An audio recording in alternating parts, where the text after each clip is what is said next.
Bẹ́ẹ̀ni o, iwájú iwájú lójúgun ń gbé. Òkè níjọ́, òkè lẹ́yìn fún òkè. Jọ̀wọ́ àgbájọwọ́ la fi ń sọ̀yà, ohun kan ló lè mú wa dókè, ká ṣera wa lọ́kàn ọmọ Yorùbá.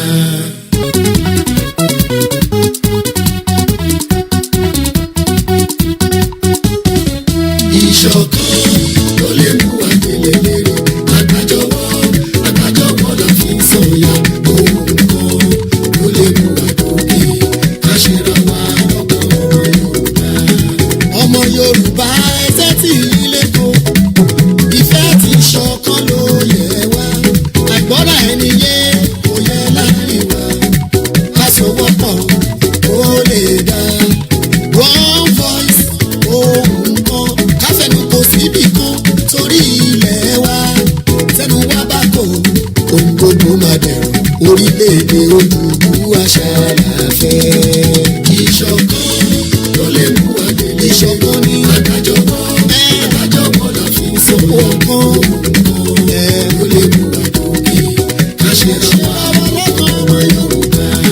Gbogbo gómìnà gúúsù ìwọ̀ oòrùn, ó yá ẹ dìde kíá ẹ dìde sọ̀rọ̀ ilẹ̀ Odùduwà, ìfọwọ́sowọ́pọ̀ wọ̀nyí ṣàlàfẹ́. Gbogbo ọba ilẹ̀ Yorùbá, ẹ má fọwọ́ lẹ́rán, ẹjọ́ ẹ dìde, àfojúsùn wa kó lè rọrùn, ẹ̀bẹ̀ lábẹ́ yìí ẹjọ́ ẹ dìde.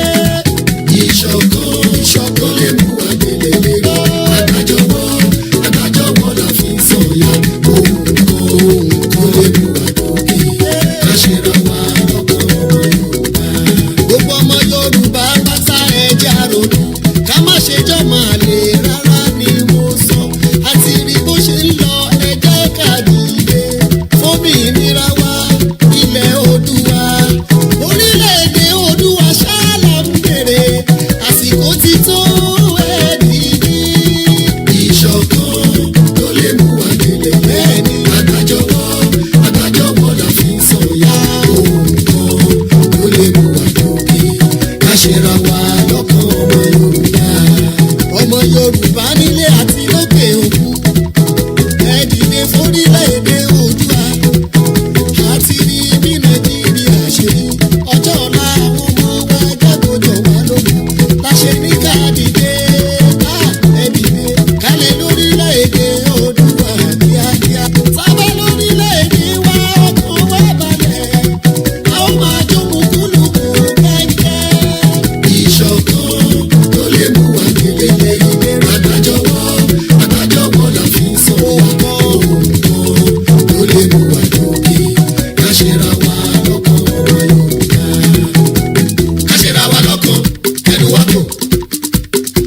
orílẹ̀-èdè Oòduà ṣáláfẹ́. Orílẹ̀-èdè Oòduà á tẹ̀ wá lọ́wọ́ o. Àwa á di mímúṣẹ. Mo ní bẹ́ẹ̀ ló máa rí. Àwa á di mímúṣẹ. Aláwa á di mímúṣẹ. Àwa á di mímúṣẹ. Prọfẹ̀sọ̀ Akíntóyè. Àwa á di mímúṣẹ. Ẹ kú iṣẹ́ takuntakun. Àwa á di mímúṣẹ. Aláwa á di mímúṣẹ. Àwa á di mímúṣẹ. Ìbá ìgè 50 of Ààrẹ Ọ̀nà Kakanfò.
And a very good afternoon and welcome again to another beautiful Wednesday, the 23rd of December 2020. Mo kí gbogbo yín tí ẹ ti darapọ̀ mọ́ wa níbikíbi tí ẹ ti ń gbọ́ wa tí ibi tí ẹ ti ń wò wá. Ẹ kú palẹ̀mọ́ Kérésìmesì fún àwọn tí wọ́n ń palẹ̀mọ́ ọdún. Àtàwọn tá palẹ̀mọ́ ọdún náà, a kíra wa pé a kú ọdún. Orúkọ tèmi a máa jẹ́ Ọláyọmí Kóìkì tí gbogbo yín mọ̀ sí KOIKIMEDIA. I welcome everybody that has get onto the platform. The only thing you can do for us today, share the broadcast. I want to prove so many things right. And those that say the Yoruba are not ready when it comes to Kilamaje, that has been the question. The broadcast is going to be very, very powerful today. So click the share button. We are streaming on 12 different channels simultaneously. And I want this particular broadcast to go to those back in Nigeria. That the problem is not the food that you are watching here. You see the behind me is a normal kitchen. You don't have to be a billionaire, a millionaire. It's a normal basic kitchen. And as you can see, normal. There's nothing special in this kitchen. There is nothing special. It's going to be very hot.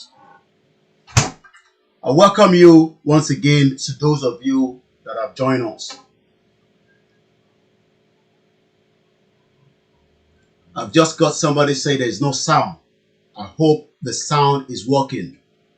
Can anybody confirm if you can hear me? Because there's no point if we're doing the broadcast and nobody can hear us. And that is coming from KOIKIMEDIA page.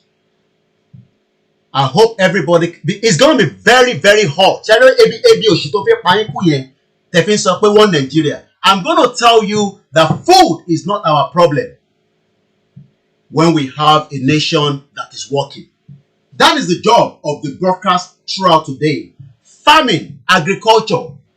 What should we know? Should we be worried?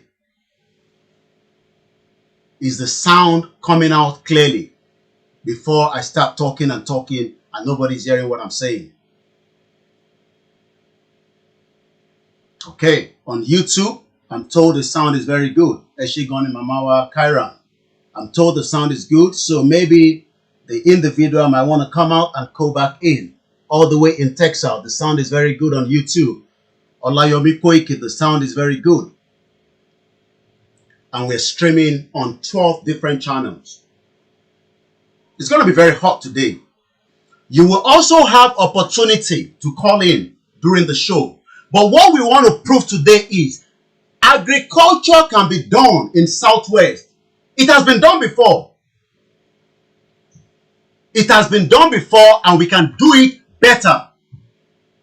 That man that you're seeing on the left side of the screen, known as Chief Obafemi Awolowo,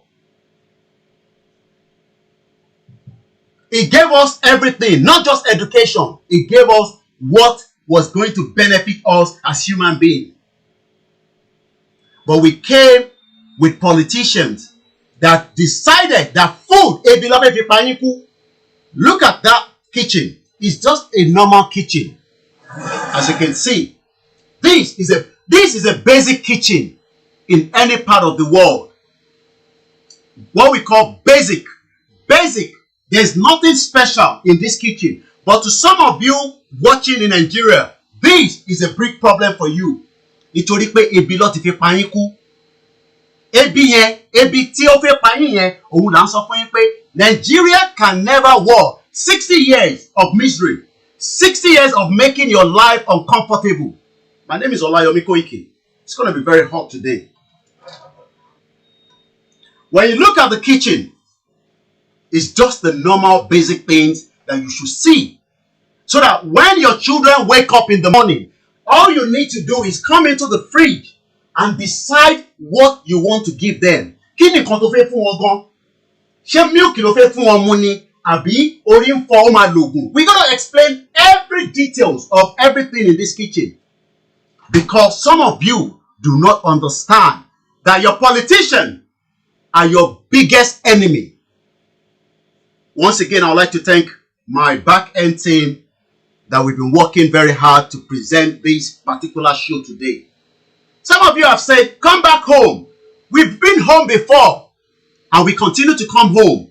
But the problem we are having is Nigeria is not a country that is designed to make you belleful. Food is not the problem. As you can see, these are children leftovers. Sorry, baked beans and sausage. Children breakfast. Wọ́n ní láti ṣe lọ máa pọ́nlẹ̀kùn neighbor wọn. I don't have to go to my neighbor and say ebi ń pa àwọn ọmọ nínú ilé. I don't have to do that because it is already something that has been provided in a system that works. But the problem you are having at home is your politicians have decided to use poverty. Poverty. That is why we are poverty. Poverty ni pé oúnjẹ tí wọ́n jẹ kù yìí nísìn. Tó bá dà síta nísìn, ìwà wá ṣe lọ gbé oúnjẹ yẹn wá ṣe wá jẹ. A ti wà nínú ìṣẹ́ ló ń pè yẹn. A ti wà nínú poverty. Once again, a very good afternoon and welcome. Share the broadcast once again. Poverty yẹn tí o fi sọ pé Nigeria ń ṣiṣẹ́. That is what I want to prove to you. That it can be done, and it has been done before. But the reason why some of you might be looking at this kitchen, and as you can see, there's selection of different cereal. If the country was working for Nigeria, the 6th crudest oil producer in the world, food should not be the problem of those at home. Oúnjẹ kọ́ ló jẹ́ kó máa jẹ́ problem yín nílé. But what the politicians have done is, ebi yẹn ló ṣe fi pa yín, tó fẹ́ pa yín kú tí ẹ fi rọ́nà kọjá. Once again, a very good afternoon and welcome to those of you that have joined us. You come into a kitchen. That's why Teban kí ló ṣe àwọn diaspora yẹn gan. Nítorí pé ebi kọ́ ló ń pa wá. We are already thinking about the future. A future that can connect us to the global world. But nílé ọ̀rọ̀ ebi lèyí ṣì ń sọ. So when people say come home, let's come back here. You are always judged to say, come back home. And this was some of my visit to the farm in Nigeria. Different timing, different. Once again, yeah, that's it. So when you say come home, the question we want to ask you is, what is at home? Kí ló wà nílé gan? What is it that is at home? Yes? Daddy. What's that? What do you want? I Eh? Yeah, but you've had already. Kí ló fẹ́? You see, that's what you normally ask children. Kí ló fẹ́? Torí pé gbogbo nǹkan tó fẹ́ ó yẹ kó wà nínú ilé. Nǹkan tó fẹ́ ó yẹ kó wà nínú ilé. Ṣé èyí tó máa fi sẹ́nu ni? Ṣé èyí tó máa lá ni? Ṣé èyí tó máa jẹ ni? Just leave him, that's fine. Leave him. Once again, I say a very good afternoon and welcome to the show. Why do you want to then say we should keep Nigeria, a country that cannot feed you? Ẹ mọ̀ pé abomination ni. Pé kí ìlú kan wà kó má lè feed àwọn ọmọ ìlú ẹ̀. That is the biggest abomination that you can ever think of.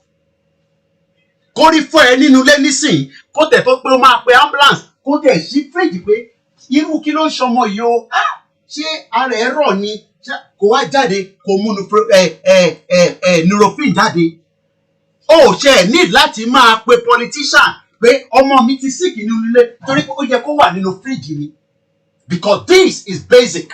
Basic lele kò ń ṣe tí ó ṣe máa jẹ́ olówó tó máa jẹ́ millionaire. Ó ní láti lọ jalè because already is a system that provide these. Kó ń jẹ́ tó dénú ilé kó tó di pé gàrí kó tó di pé ó máa dé bíbáyìí kó tó di pé ó dénú ilé. Gàrí yẹn ni àwọn ìyá wa nísìn wọ́n wá lè lọ sínú farm láti lọ ṣe gàrí. And the question I'm asking you now is, who is saying Nigeria is working? Àwọn olóò sọ pé Nigeria is working. Yes? What? Okay, 1 minute. Let me roll a video. Nishuru. Once again, a very good afternoon and welcome to the broadcast. My name is Olayomi Koiki and the platform is KOIKIMEDIA. Let's roll out the first video. Don't push me. Let's roll out the first video.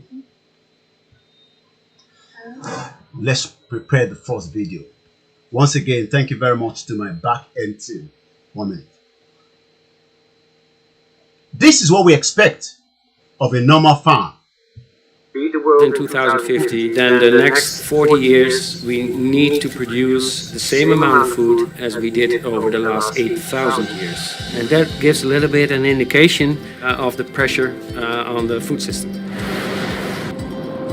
We just face a huge challenge with a growing population, with a change in consumption behavior, with the climate crisis. How do you secure your food production? The real secret is the sustainable production. It should be with less inputs, less fertilizer, less pesticides, less water. It needs to be sustainable, otherwise we will destroy our planet.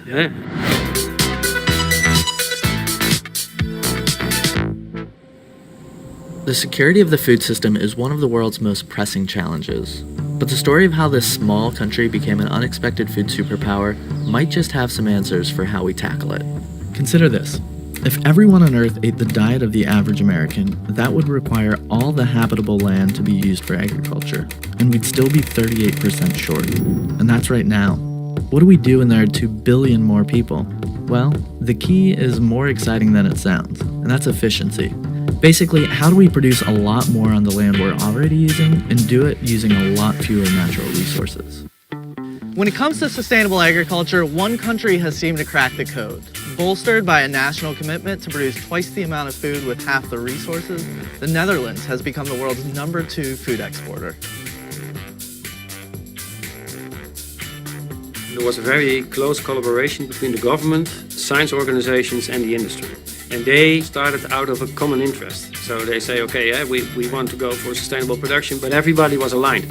Everyone involved in the system was aligned and embraced innovation to reach that shared goal, and that has driven efficiency on a level unmatched anywhere else in the world. If there's one place that approach is most clear, it's in their unrivaled greenhouse growing operations. There's a very nice example about tomato, which really gives a good insight in how we want to produce our food in a sustainable way. So if you produce tomatoes in an open field situation in Spain, then you will end up at the end of the growing season with 4 kilograms per square meter. If you do this in a high-tech greenhouse in the Netherlands at the moment, you will end up with 80 kilograms per square meter, which is 20 times more. But the best part of the story is that the 80 kilograms of tomatoes, we do it with 4 times less water compared to an open field situation. And water is Let's come back that we face. onto the broadcast again. Once again, a very good afternoon, and welcome to the broadcast. If you've just joined us, share the broadcast. We will all have opportunity to join the show at some point. I also have a young man that will join me in about maybe half an hour from now from Nigeria that wants to talk to us on what they are doing as when it comes to farming in Nigeria. And they are into these Yoruba agitation as well. But I said we're going to take it from different angle. Everybody will take from different angle. But the question that have kept coming on and on, kila ma je, shebi o nipa wa tabakuro nítorí pé gbogbo nǹkan tó ń stand gbìn ilẹ̀ Haúsá ló ti ń kó wá. So in terms of this, nílẹ̀ àbí? Oh, we don't have land. Nílẹ̀ àbí? So now, because we have relied on the north to produce all the food that we eat, so we must wait and keep with the Fulani agenda so that we can please them. Nítorí pé ebi tó fẹ́ pa yín kú, ebi òṣì tó máa pa yín kú, ebi tó ti fi ń jẹ yín níyà tẹ́lẹ̀. Ṣé ẹ rò pé ní ilẹ̀ tó lè fi di pé àwọn náà máa sọ pé a máa dá oko tiwa fúnra wa? Ó rò pé oko tó ń dá ní 60 years ago là ń sọ̀rọ̀ ẹ̀ nísìn, when technology has already gone beyond what you can think of. Once again, a very good afternoon and welcome. We're going to prepare straight. 100 farm settlement was what that man did. Chief Obafemi Awolowo. Over 100. He don't produce níbẹ̀. What was the benefit of it? Some of that was to convert cassava into what we call gari. Gari náà ló wá di tí ìwọ́gàn orí jẹmọ́ ní Nàìjíríà nísìn. Òwò wá ń sọ pé kò sì keep Nigeria.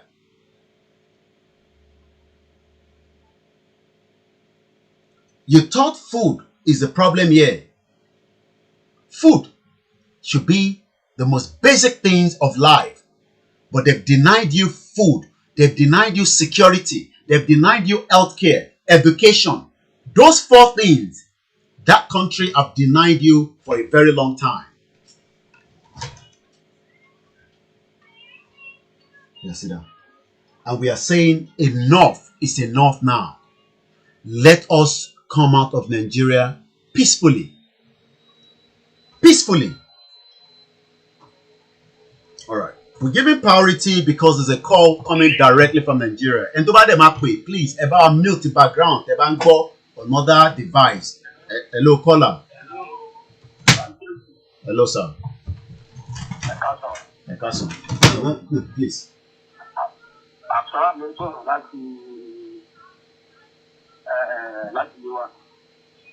Láti. Okay.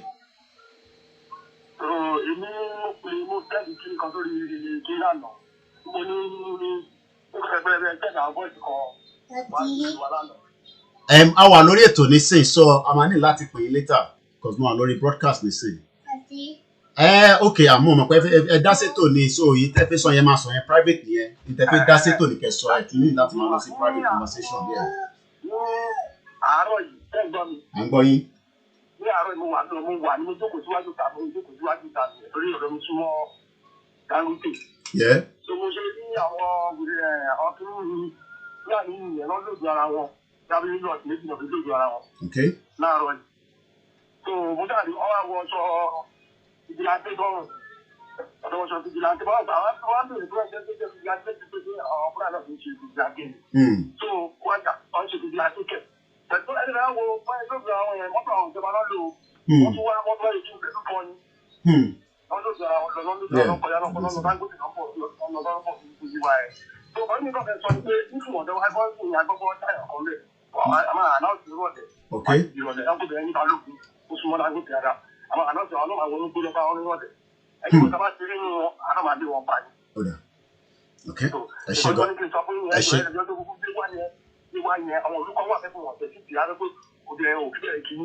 Ìyẹn Yewa side. Okay. Moranti, yes, so yeah.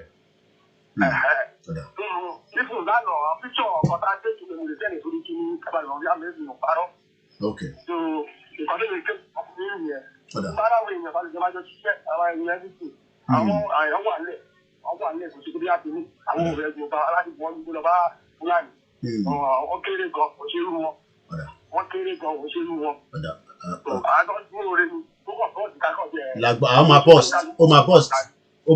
Post yẹn lọ́lọ́pàá ó máa post ó láti post because enough is enough ó láti post enough is enough.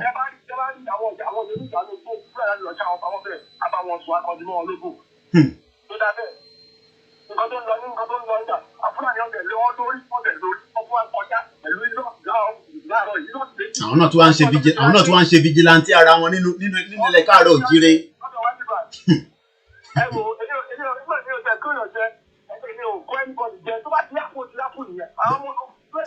Nǹkan kan ló máa paná ló máa tanná yẹn padà ló máa spark.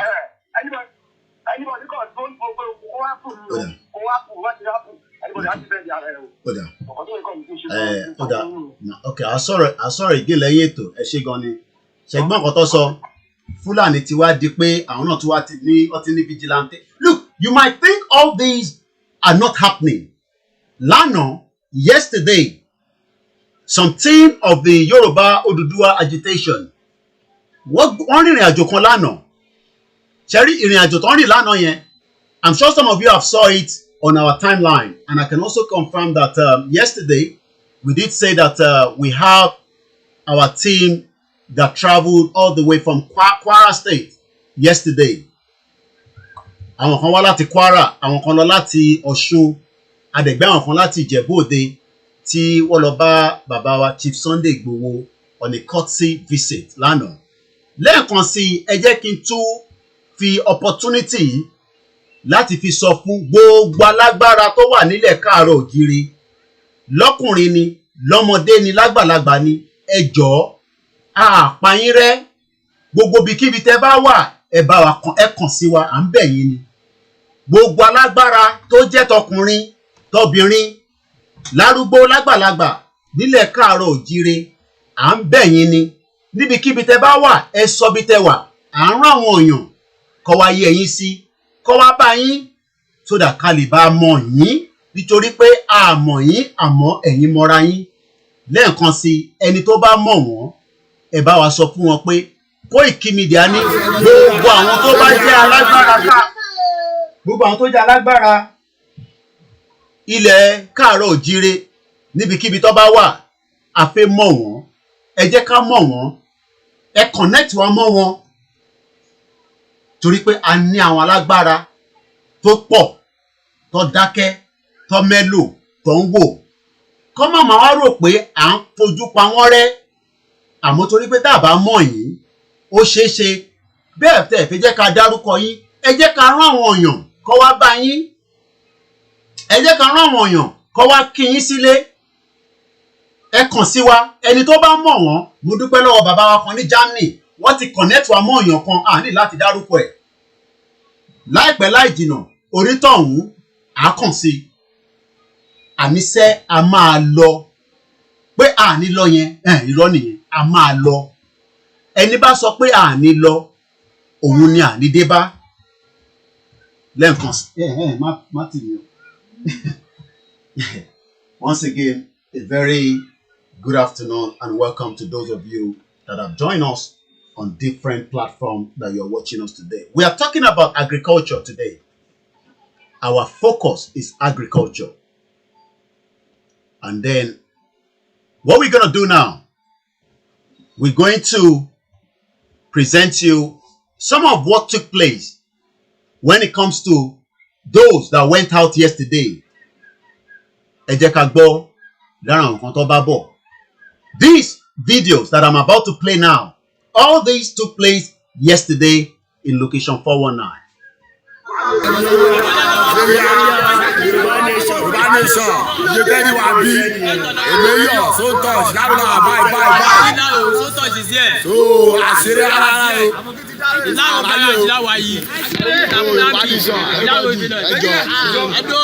Ọmọ Yorùbá dúró tán.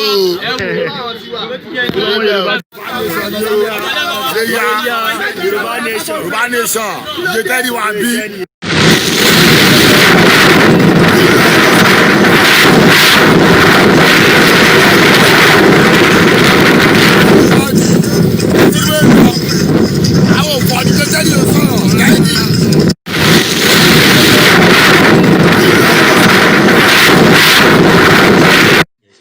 So láṣàwà pé àwa fún ìdàgbàsókè ilẹ̀ Yorùbá nísìnyí Yorùbá fẹ́ lọ lọ́tọ̀ Haúsá fẹ́ lọ lọ́tọ̀ Ìgbò fẹ́ lọ lọ́tọ̀ ó dá báyìí Ọlọ́run ẹ ṣeun gan ìgbà ọlá àgbàdùn ẹ ṣeun bàbá mi ẹ ṣeun sáwárí pé ó dá bá gan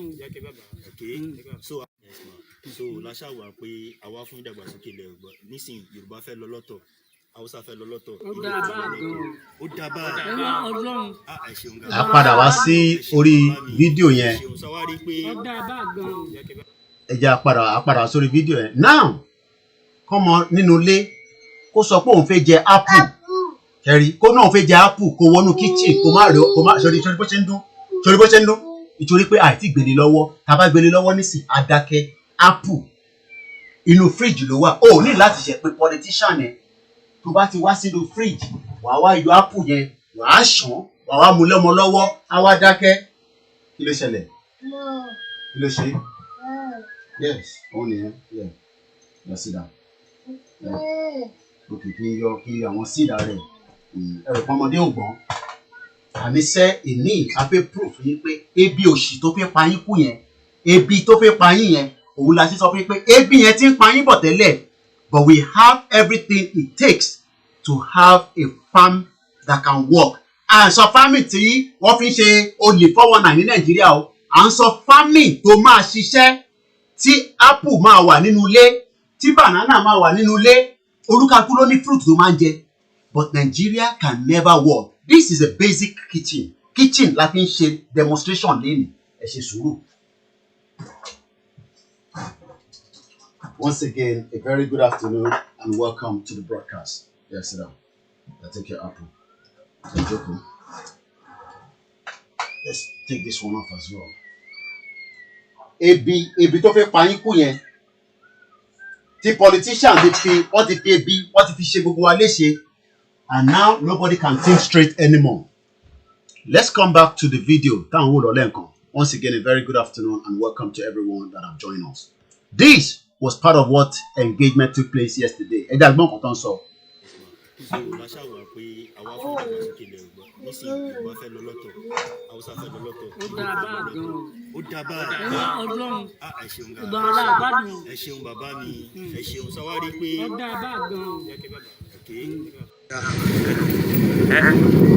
ẹ wo màálù àná lélẹ́yìí o can you see lánàá lélẹ́yìí all this was yesterday òun lélẹ́yìí tẹ wò tán yẹn this is not last year the question we are asking is ṣé bí bàbá Awólọ́wọ̀ ṣe gbé kalẹ̀ nìyẹn tẹ́lẹ̀ ṣé bí bàbá Awólọ́wọ̀ ṣe gbé pé kí màálù máa rìn kiri inú ìlú kó máa bàlújẹ́ kó máa pààyàn àwọn ogangan ló ní màálù yẹn. Once again, a very good afternoon and welcome to the broadcast. Until every one of us understand the danger, ìdí táwọn ará ilé tiẹ̀ náà ṣe ń pè nílùú òyìnbó kò jọ ọ̀rọ̀ oúnjẹ iná ṣáá ni oúnjẹ iná ṣáá ni. Food is why some of you are working 24/7. Then wọ́n wá ní pé ẹjẹ́ àfi Nàìjíríà sílẹ̀ ó máa work o but àwa sọ pé no, enough is enough. A country that cannot feed it, tó lè feed àwọn ọmọ ilé ìdí tí o ṣe ń ti pé wọ́n ń ṣiṣẹ́ bíi kúrú nílùú òyìnbó is because you want to keep your family floating. Because tó o bá jẹun after 2 months ó ṣeé ṣe kó sọ fún ẹ pé family ẹ ti papòdà. And look at it, this bẹ́ẹ̀ ni mama wa Grace This is a standard. Look, it's a standard kitchen. There's nothing special here. Nothing is special. Biscuit tell me like lele theory TUC. Tó bá ṣe ń tán, màá tún lọ sínú store. Gbogbo ìtàn ta kò tó £1. They are 50 something p. The question is, why is it difficult in Nigeria? Why has it become difficult to feed our people, to feed the whole country? Do you know that we are the capital poverty of the world? Kini index topping up capital poverty of the world. Kini index is because of food. AB. Tẹ́rí pé ojú ọkọ̀ ní sí jẹ́ pé ẹ̀gbọ́n voice ẹ̀ mọ́ torí pé ó ti ń fi nǹkan sí ẹnu. Àwọn ọmọ ẹ̀ mélòó ló ń sunkún lójoojúmọ́ tó òórùn jẹjẹ. Apple yẹn ló ń jẹ lọ́wọ́ nísàlẹ̀ báyìí nísìnyí. Oúnjẹ Apple ó ní iPad tiẹ̀, íńtánẹ́ẹ̀tì ń ṣiṣẹ́. Ó mọ̀ pé tí tá bá gba íńtánẹ́ẹ̀tì tá bá gba iPad yẹn lọ́wọ́ ẹ̀ nísìnyí, ẹ̀gbọ́n voice ẹ̀ wòran nísìnyí ẹ̀ ṣe sùúrù. Ẹ wo reaction ọmọ kékeré. My iPad. Ó ń béèrè padà. No.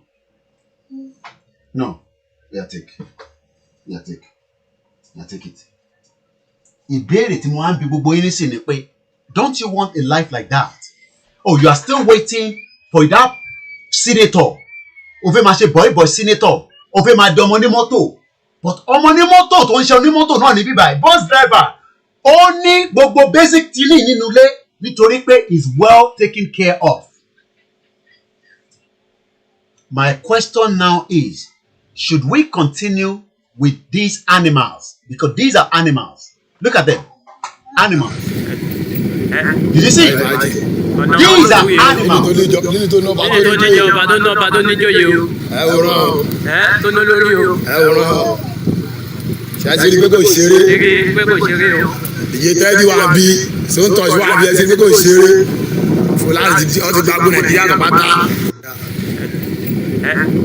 Let's go to the next one. Tọ́ Fúlàní ti ń gbé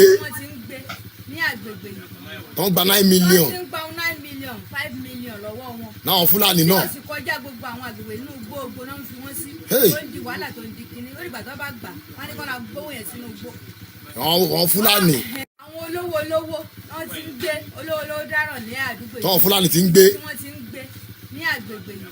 Tọ́ gba 9 million. Wọ́n ti ń gba 9 million 5 Hello? million lọ́wọ́ wọn. Náà Fúlàní náà. Ó sì kọjá gbogbo àwọn àgbègbè inú igbó ògbó náà ń fi wọ́n sí. Ó ń di wàhálà tó ń di kinní. Hello? Once again, a very good afternoon, good morning. Àkó màálù wọn kó omi olórí burúkú ni wọn kọ́ padà sílùú wọn. Ọmọ Yorùbá gidi tí wọ́n tó fẹ́ ṣẹlẹ̀ yálà yẹ anybody wọn. Àpadà wọn máa kó omi báyìí. Wọ́n máa kó omi báyìí. Àkó màálù wọn kó omi olórí burúkú ni wọn kọ́ padà sílùú wọn. Ọmọ Yorùbá. Oyi o àti jami báyìí o ara ilé àti jami o. Dìje tẹ́lí o sọ̀rọ̀ ìlú bu ara wa yìí. Dìje tẹ́lí àtòmí yìí o. Ó sún wa báyìí o. Ẹ wòran o. Ìlú la wa yìí o. Ìlú bu ara wa báyìí o. Ìlú bu ara wa yìí o bóyá ń lọ rí o. Ṣẹ́ra àwọn èèyàn ẹ bọ́ yẹn kó kiri. Ṣẹ̀rẹ̀bọ́n yẹn yóò kó dágàjà ní ìgbà rẹpẹtẹ. Fúlàní ya pa ìwọ tó bá mọ̀ pé lóòótọ́ ọmọ Yorùbá nìyẹn. Ọmọ Odùduwà nìyẹn. Jáde tán. Kò sọ̀rọ̀ tá a máa sọ lórí platform tá a máa pa lórí group. Jáde. Ó yẹ ká jagun ká jà jáde ká jà ẹ jẹ́ ká jáde ká rìn kiri ká mọ̀ bóyá ìṣẹ̀lẹ̀ lórí ìbá ọ̀rọ̀ ẹnu o. Ìwọ tó bá mọ̀ pé lóòótọ́ ọmọ Yorùbá nìyẹn ọmọ Odùduwà nìyẹn jáde tán kò sọ̀rọ̀ tá a máa sọ lórí platform tá a máa pa lórí group jáde ó yẹ ká jagun ká jà jáde ká jà ẹ jẹ́ ká jáde ká rìn kiri ká mọ̀ bóyá ìṣẹ̀lẹ̀ lórí ìbá ọ̀rọ̀ ẹnu o. Ìwọ tó bá mọ̀ pé lóòótọ́ ọmọ Yorùbá nìyẹn ọmọ Odùduwà nìyẹn jáde tán. Ó tó gẹ́ láwùlà àbáyé o òmeyọ díje tẹ́dì gbogbo wa so touch.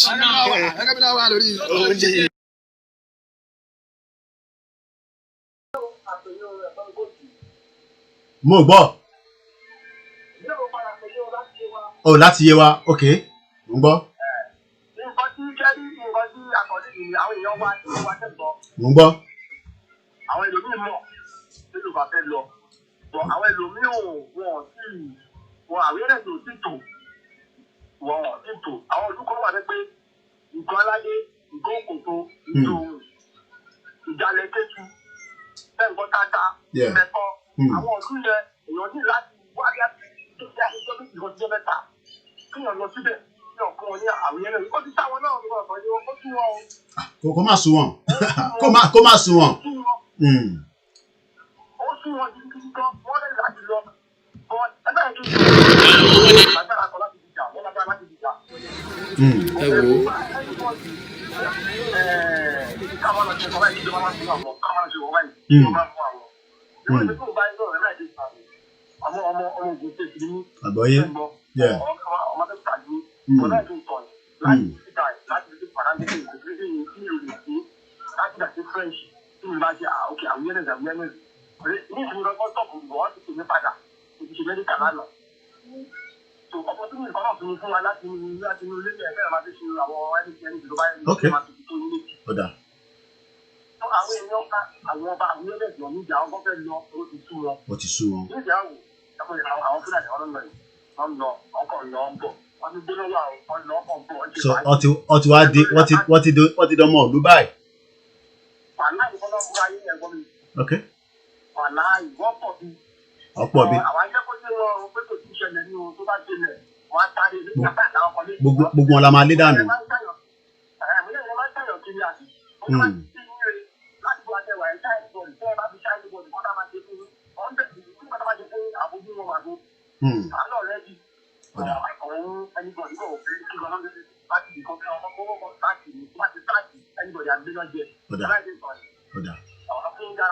Okay. All right, no problem. Lágbára Ọlọ́run kò selection. Nigeria máa shut down before 2023. 2023 kan ó pẹ́ ó máa shut down before 2023. Lágbára Ọlọ́run. All right. No. All right. Ẹ ṣé gan ni. All right. Jẹ́ fi kìíní ẹ̀ pariwo. Stop it. Lẹ́ẹ̀kan sí mo kí gbogbo ẹ̀yin tí ẹ ti darapọ̀ mọ́ wa. A very good afternoon and welcome to the show as we continue to do. Now I'm going to play back some of the videos that we were showing you. I can see every one of you. I welcome everybody before the end of the video. I'll show you that video later on. Let's come back here again. Àwọn tó bá mọ̀ pé lóòótọ́ ọmọ Yorùbá ni ẹ́, ọmọ Odùduwà ni ẹ́, jáde tán. Kò sọ̀rọ̀ tá a máa sọ lórí platform tá a máa pa lórí group jáde. Kò yẹ ká jagun ká jà, jáde ká jà. Ẹ jẹ́ ká jáde ká rìn kiri ká mọ̀ bóyá ìṣẹ̀lẹ̀. Lórí ìbá ọ̀rọ̀ ẹnu o. Ìwọ tó bá mọ̀. Ó tó gẹ́ láwùlà àbáyé o. Òmeyọ̀ díje tẹ́dì gbogbo wa. So touch. Ìgbàlá àbáyé o. Ẹ ti rí báyìí láwùlà àbáyé o.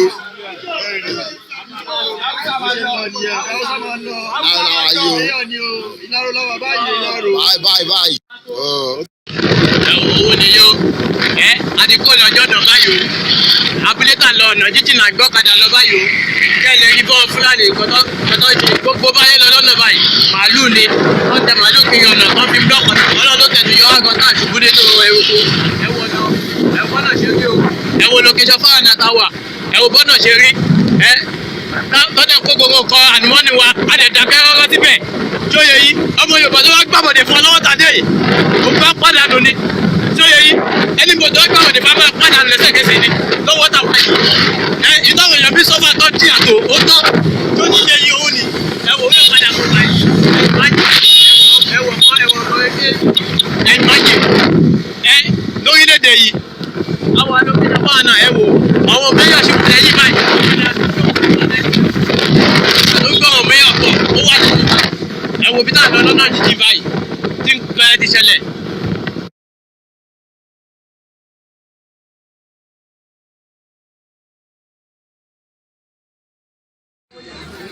Ẹ wò ó.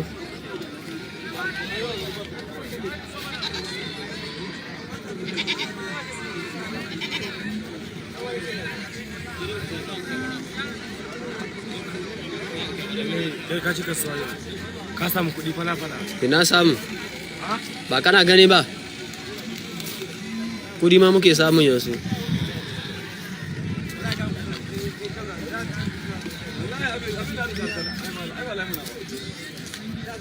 Hausa don control gbogbo bi. Akele ni bi bayi.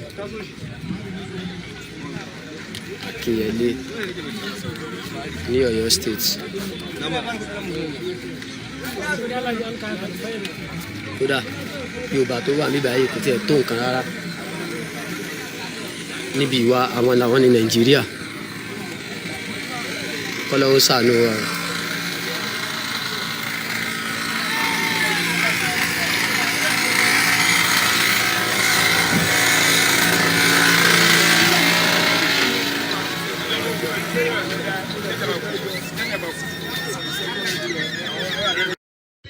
We do now. What do we do? What do we do? Another police killing. Just watch this, and we come back to the broadcast. Why? Asaba, Delta up. Why, Siam? You waste away, woman. You waste away, mother. Mother, you waste away, mother.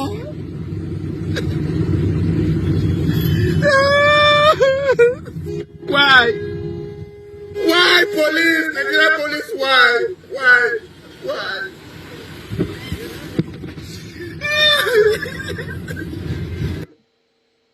Once again, a very good afternoon and welcome to the broadcast.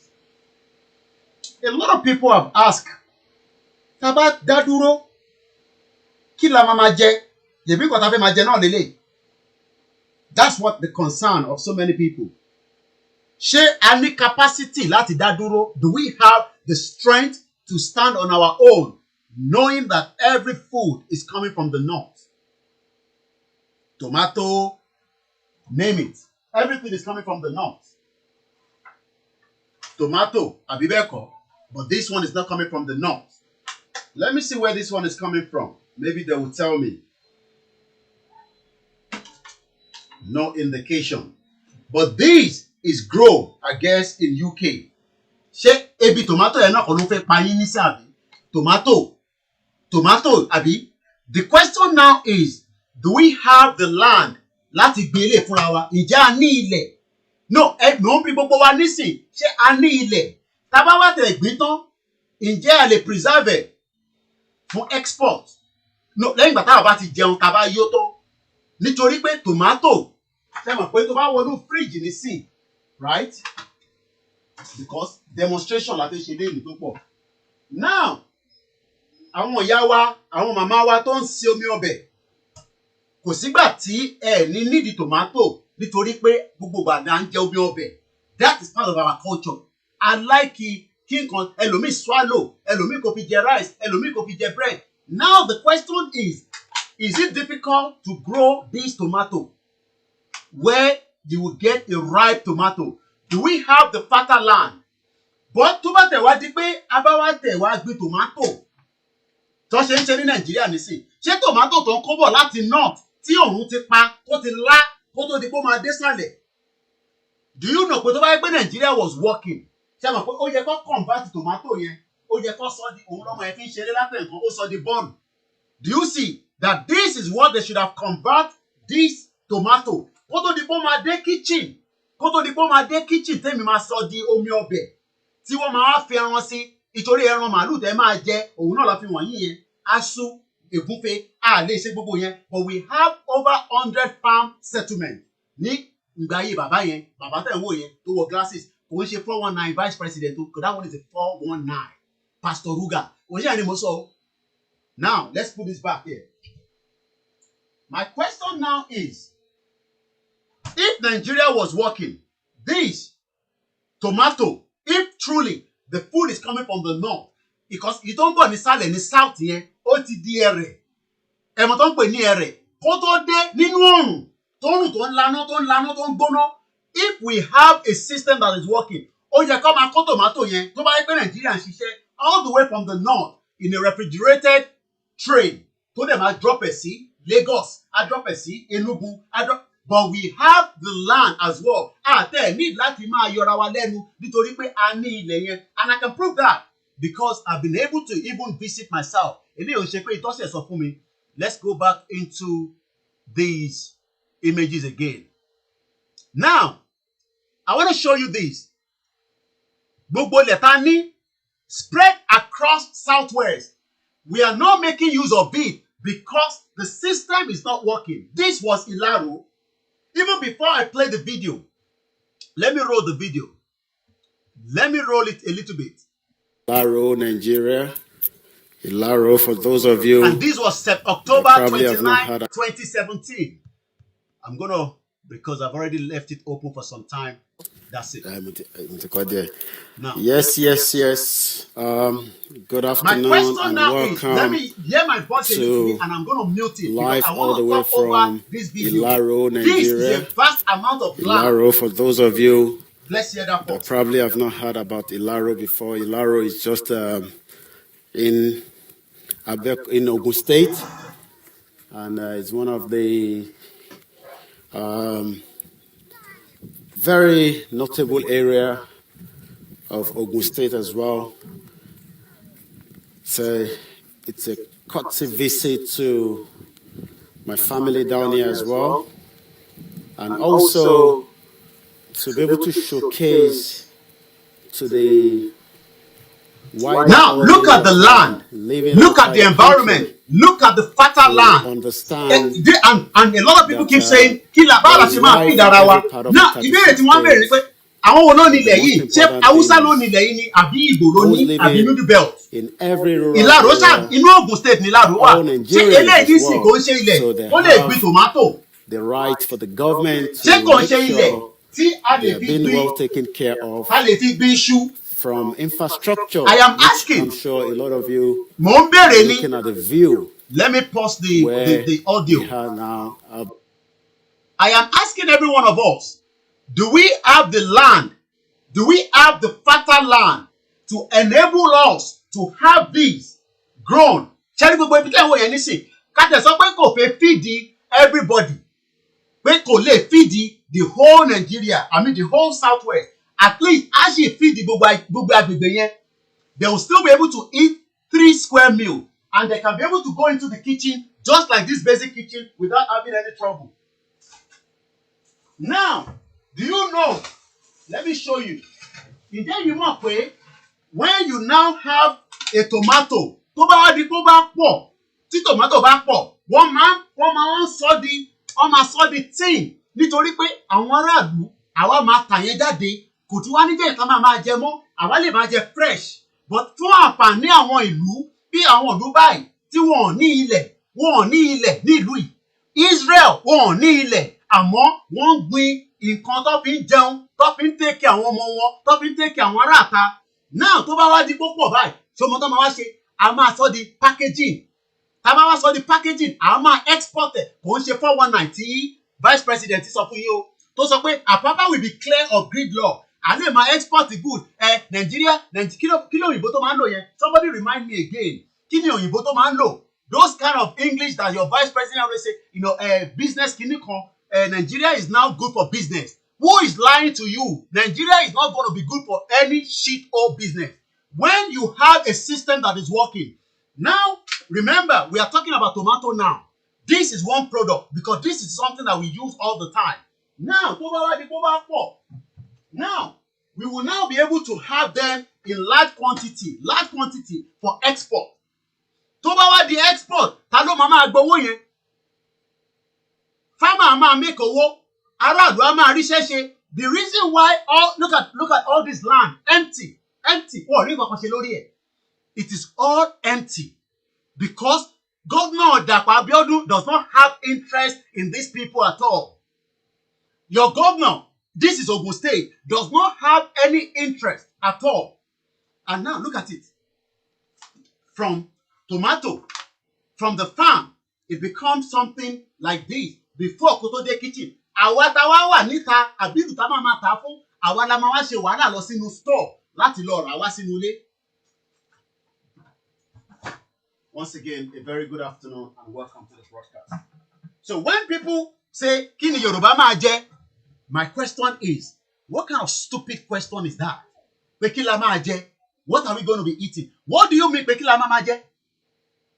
Look at all the land wasting away. Let's just get a bit of the audio. Once again, we should have somebody join me at about 1:30 from Lagos, Nigeria.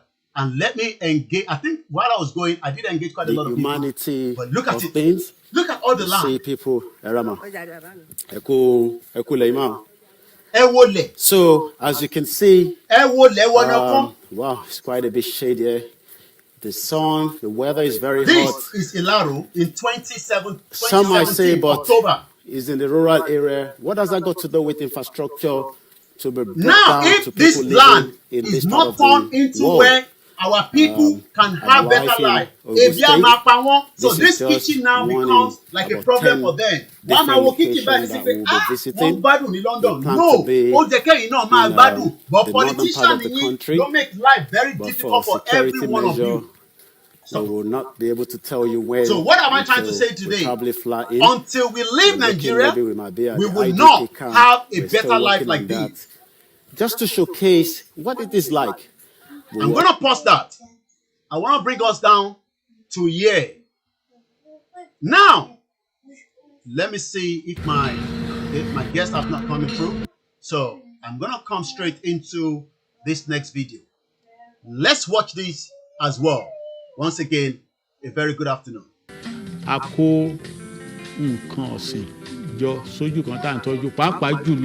Watch this. I'm going to mute my mic.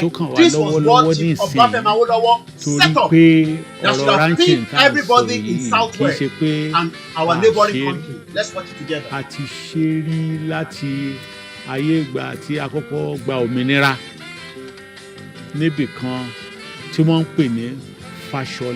A lè sọ pé ibẹ̀ yẹn gan tiẹ̀ ni mo dàgbà sí ni. Àwọn òyìnbó tó fún wa lómìnira ló ti dá ibẹ̀ lẹ̀ láti 1946 nítorí pé wọ́n rí i pé ilẹ̀ ibẹ̀ yẹn ó dáa fún agriculture generally. Nígbà tí wọ́n sì máa dá sílẹ̀ ìsọ̀rí ni wọ́n ṣe. Wọ́n ṣe máìlì kan àkọ́kọ́ tẹ́ kọ́kọ́ kàn tẹ́ bá ń bọ̀ látọ̀yọ́ ìyẹn ni nǹkan abìyẹ́ poultry tẹ́ bá ti kúrò ní ìyẹn tẹ́ dé mile 12 sí Ọ̀yọ́ ìyẹn ni ti màálù láàrin mile 12 sí mile 13 ìyẹn ni tẹ̀lédè bí wọ́n ṣe ṣe gbogbo ẹ̀ tó lọ sálálù nìyẹn. So nǹkan tó ṣẹlẹ̀ ni pé wọ́n gbà gẹ́gẹ́ bí nǹkan tí bàbá mi sọ fún mi nígbà t'Awólọ́wọ̀ wọlé láti di Premier Western Region wọ́n ti ṣe meeting láàrin ara wọn wípé a fẹ́ mú iṣẹ́ àgbẹ̀ yìí lọ́kùnkúndùn náà wá lọ káàkiri sílùú òyìnbó láti lọ study bí wọ́n ṣe ń ṣe oríṣiríṣi iṣẹ́ àgbẹ̀ wọ́n ní so school àwọn ń gbà yẹn wọ́n ń ṣe agriculture show wọ́n máa ń ṣe farm show school wọ́n wá yàn wọ́n gẹ́gẹ́ bí ẹni tí school fà kalẹ̀ kó máa bá àwọn aráàlú sọ̀rọ̀ lórí poultry school yẹn wọ́n pè ní Hampshire College of Agriculture ó wà ní Spashot ní England lára àwọn tó wá yẹn àṣẹ Minister for Agriculture Chief Akindeko wà lára wọn tán listen wọ́n wá ní nígbà táwọn ṣe tán wọ́n ní Chief Akindeko wá bá wọn pé wọ́n ní ṣé o mind láti wá sí ilé tó bá ṣe tán pé irú yín báyìí la níde wọ́n ní mi ò mọ̀ ìsà àwọn náà ti ń kà nípa nǹkan tẹ́ ń ṣe ń lé lóríṣiríṣi tó ń wú àwọn lórí wọn ní so bọ́n ṣe dé náà lọ report ní secretariat tán the transfer wọn immediately lọ sí Fáṣọlá gẹ́gẹ́ bí ọmọdé ńgbà náà eyewitness account ní tí mo fẹ́ sọ fún yín nǹkan tí mo rí nípa ọ̀rọ̀ màálù yẹn ni pé bọ́n ṣe bẹ̀rẹ̀ wọ́n lọ sí Mali àtàwọn ìlú tó ní irú breed yẹn torí wọ́n sọ pé nígbà yẹn wọ́n ní a ní problem ní south western Nigeria western region ọgbà náà. Gonna come back onto this video. I'm going to pause it because I now have, one person that also like to tell us from the angle of what they are doing at the moment, at present. The person is already on the line with me all the way from Lagos, Nigeria. Dubai ló ń gbé kó náà tó padà lọ sílé during this agitation. Everybody is moving around, but there's something that they are doing. And I would like to get kí ni àwọn náà ń ṣe. Àwọn ń pariwo nísìnyí máa lọ. Èyí sọ pé a lè lọ torí pé ibi máa pa wá kú o. Ẹ wò nísìn, mango lélẹ̀. Ìjà nílẹ̀ tó lè gbin mango. Tá bá wá gbin mango yẹn tán, ǹjẹ́ a ní nǹkan tí a lè sọ mango yẹn dì? Gbogbo àlàyé yẹn, arákùnrin tí ó máa darapọ̀ mọ́ mi nísìn, ẹ jẹ́ n wò bí mo lè gbé wọ́ láti bíbá ẹ̀ so that àwa jọ máa share screen eléyìí. Once again, a very good afternoon to everyone. Kódà ó ti wọlé bẹ́ẹ̀ yẹn. That's it. Àjọ máa manage. A máa play video ilé nǹkankan. Ẹ má yẹ kí drink mi lọ dà sínú. Kí nǹkankan máa ti pè wá nísìn o. Láti sẹ̀mẹ̀ bọ́. O máa láti 1 minute ní máa fún ẹ torí pé mo ti ní guest mi tó ti wà lórí broadcast. Hello. Hello, láti sẹ̀mẹ̀ bọ́dà. Hello, caller. Oda má ti pè mọ́ nísìnyí o torí mo ti fún ẹ láyè. Lẹ́ẹ̀kan sí ènílé ní jẹ́ ẹni abẹ̀ lọ́wọ́ ni. Ènílé ní jẹ́. You might want to unmute your mic so that I want to make sure I can hear you. Hello, Baba wa Yomi Ashaye. Baba unmute. Ti gbọ́ yín o. Unmute ẹ. Hello. Hello. Ṣé ẹ ti ń bá wa lọ lórí ètò tẹ́lẹ̀ kẹ́ tó wọlé? Bẹ́ẹ̀ ni mo wà online, mo ń gbọ́ yín. Àdúpẹ́ fọ́lọ́run. A máa ṣe báyìí because a máa lo kíní background yẹn náà later. Ẹ káàbọ̀ sórí ètò. Mo kí yín lẹ́ẹ̀kan sí pé ẹ darapọ̀ mọ́ wa nínú ooru burúkú tó wà ní location 419. Fáǹfààní àwọn tí wọ́n ń gbọ́ wa. Ẹ fún wa lórúkọ yín ká mọ̀ yín. Orúkọ mi ni Àbáyọ̀mí Àṣàyè. Ẹ ṣé, ẹ káàbọ̀ sórí ètò. Ọ̀rọ̀ agriculture la gbé dání lénìí. Ó dẹ̀ nídìí. Wọ́n ní tí kò bá nídìí, obìnrin ò kí ń jẹ́ kúmólú. Ẹ ṣàlàyé fún wa kí nìdí gan tí ẹ ṣe ní ẹ fẹ́ bá wa sọ̀rọ̀ lénìí àti pé agbègbè wo gan lẹ́yìn wà báyìí bí a ṣe ń bá yín sọ̀rọ̀. Ẹ ṣé gan tí ẹ jẹ́ kí n darapọ̀ mọ́ yín. Ọlọ́run máa wà pẹ̀lú yín. Àmín. Agbègbè Ìbàdàn lèmi wà báyìí. Mo fìgbà kan lọ ṣiṣẹ́ ní United Arab Emirates. So mo wá rí i pé ní gbogbo ìgbà tá a fi lọ, mo wá notice pé leadership lásán náà ní láwọn ìlú yẹn. Wọn ò ní ilẹ̀, wọn ò ní nǹkan kan gidi tán fi ń ṣe agriculture. Ṣùgbọ́n àwa ní gbogbo nǹkan tí wọ́n lè fi ṣeṣẹ́ àgbẹ̀. But a ní leader, a ní olórí. So mo wá wò pé gbogbo àwa ọ̀dọ́ ní ìlú Nàìjíríà, mo wá jókòó, mo wá wò pé kí tiẹ̀ ló pa Oòduà investment bàbá Awólọ́wọ̀ tán ṣe láyé ìgbà yẹn. Ọ̀dọ́ àwa kéré o, a gbọ́ ìtàn ni pé Oòduà investment ó manage so many companies tó dẹ̀ ń compete pẹ̀lú àwọn companies káàkiri àgbáyé. Mo wá wò pé ó yẹ kí nǹkan kan wà tó ń jẹ́ Oòduà farm tó máa ṣe agriculture tí gbogbo ìlú máa jẹun. Ayé Chokomilowada, Vitalo tó ń compete favourably pẹ̀lú Ovaltine. So gbogbo nǹkan bẹ́ẹ̀ kò sí mọ́. So ni mo wá jókòó, mo wá rò pé ó yẹ kí àwa ọ̀dọ́ Nàìjíríà, mo ní ilẹ̀ Yorùbá torí Nàìjíríà yẹn ò nítumọ̀ sémi mọ́ náà. So gbogbo àwa ọ̀dọ́ ilẹ̀ Yorùbá pátápátá ká stop láti kàn máa complain. Let us do something because àwọn táwọn complain lórí wọn ò ní nǹkan kan tó fẹ́ ṣe fún wa. Àwọn ti lè dé àpò pọ̀ mọ́ pẹ̀lú àwọn tó wà l'Ábùjá lọ́hùn. Wọn ò ní nǹkan kan ṣe. So mo wá wò pé we should go into agriculture fully.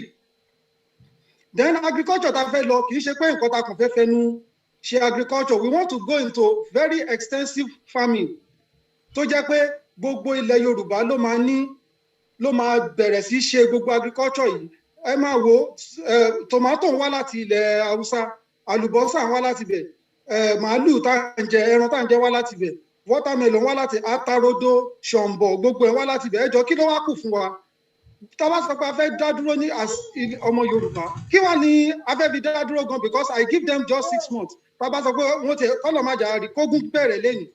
Wọ́n máa kan stop, tó bá stop nǹkan táwọn lọ́wọ́ ṣe fún Biafra. Ẹ má bínú alàgbà, torí àwọn màmá wa tó ń pè yìí àti ìlú Èkó ló ti ń pè, owó ló fi ń pè, wọ́n dẹ̀ máa ń wètò wa, mo dẹ̀ kọ́ fẹ́ bá wa dá sétò ni ọ̀dẹ̀ kí n pẹ́. Ẹ káàbọ̀ sórí ètò màmá wa. Ẹ káàsán mà. Ẹ̀kújọ́ mẹ́ta mo ti ń tọ́ ètò pẹ́kọ́tẹ́ tó wọ́n ìsìn. Ẹ̀yà ẹ má bínú. Àkọ́kọ́ ṣe rí kinní kan tí mo sẹ́ǹdì sí àkáǹtì bàbá yín. Yẹ, a ti rí.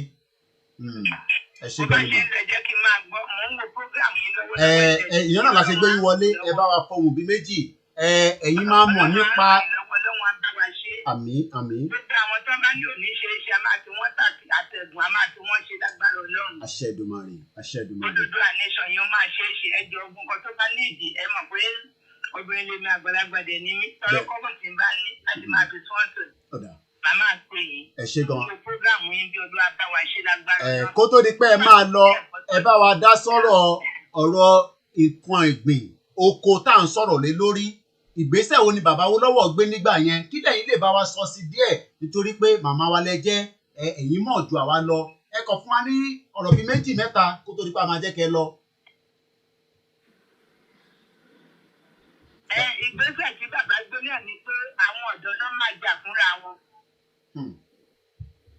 Hello? À ń gbọ́ yín mà. Àwọn ọ̀dọ́ náà máa jà fúnra wọn gbogbo ló délẹ̀, ẹ pé gbogbo bàbá yẹn ní ìsìnkàkà kan jà ẹ̀nà ń ṣe. Àwọn ọ̀dọ́ náà máa jà fúnra àwọn ìgbésẹ̀ yẹn gbogbo bẹ́ẹ̀ ni pé gbogbo àwọn tó jẹ́ pé àwọn alákìkanjú ilẹ̀ Yorùbá wọ́n máa dìde, Ọlọ́run ilẹ̀ Yorùbá dẹ̀ máa gbé wá níjà, Odùduwà dẹ̀ máa gbé wá. Bàbá ti ṣiṣẹ́, ìtókù ni pé káwa kọ́ dẹ̀ bẹ̀rẹ̀ sí eré àdèmàrí lágbára Ọlọ́run. Ẹ ṣe gan ni màmá wa. Ẹ ṣe gan ni. Ẹ ṣe gan ni mà. Ẹ jẹ́ máa bá ètò yẹn lè ṣó. Alàgbà wa tí ó ń bá wa sọ̀rọ̀, ẹ má bínú, ó dá ẹgbọ́n sókè àti ń gbọ́ yín padà báyìí. All right, ẹ ṣe. So wọ́n á wò pé gbogbo nǹkan náà kó wá láti ilẹ̀ Ọya fún wa. Ọlọ́run má jẹ́ àárí kí nǹkan kan tiẹ̀ lọ ṣẹlẹ̀. Nǹkan méjì náà lè fi wí nílẹ̀ Yorùbá. Alákọ̀ọ́kọ́, tó bá kàn stop gbogbo oúnjẹ tó ń bọ̀ nílẹ̀ Yorùbá, tó ti bọ́dà wa pánsẹ̀mì, ó ti tán nìyẹn. A máa fúnra wa la máa sọ pé àjàmù, torí fúnra wa ní nǹkan tá à ń jẹ. Gẹ́gẹ́ bí àwọn olóyìnbó, wọ́n ní what you don't produce, you don't eat it. Gbogbo nǹkan tí ìbá ṣe pàwà là ń ṣe kò yẹ ká máa jẹ. So nǹkan tó bá jẹ́ pàwà là ń ṣe ló yẹ ká máa jẹ. Ẹlẹ́ẹ̀kejì tó tún lè fi win ní ogun ni pé tó bá poison gbogbo oúnjẹ tó ń bọ̀ láti north, tó poison tomato, watermelon, tó ń ṣe gbogbo ẹ̀, àwọn èèyàn technically wọ́n ti win ní ogun. So a ní láti go into agriculture extensively. Kìdẹ́ ṣe agriculture nìkan làwọn. Ṣé ìdí ẹ̀ ń tọ́ láti ṣàlàyé fún wa nísìnyí pé a ti wà nínú ogun oúnjẹ, nítorí pé ìdí tí mo ṣe sọ bẹ́ẹ̀ ni pé lánàá ní péjì àwọn ìlànà ọmọ Oòduà tí àwọn bàbá wa Professor Banji Akíntóyè wọ́n ṣàlàyé síbẹ̀, òun fẹ́ sáré mú jáde, wọ́n ní òun ni mo fẹ́ kà yìí. Ìtọ́dẹ̀ sọ níbẹ̀ ni pé miming adẹ̀wò kí ni meaning ẹ̀ ní èdè òyìnbó lánàá, raping, destroying farm produce are all signs of war. There is war already in Nigeria. The only war that is yet to happen now is all-out war. The war is already at our doorstep. Ṣé nǹkan tẹ́yìn náà sọ nìyẹn ni àbóyàtọ̀? Bẹ́ẹ̀ ni nǹkan tí mo sọ gẹ́lẹ́ ni ló ti wà yẹn. Àwọn ti bẹ̀rẹ̀ ogun pẹ̀lú tiwa ti pẹ́, àwa là tètè sọ́jì. Wọ́n ti bẹ̀rẹ̀ ogun ti pẹ́. Tactics kan lò ní pé wọ́n send àwọn food soldiers wọ́n send wọn lọ sínú farm kán lọ máa destroy, kí wọ́n máa terrorize àwọn farmers wa.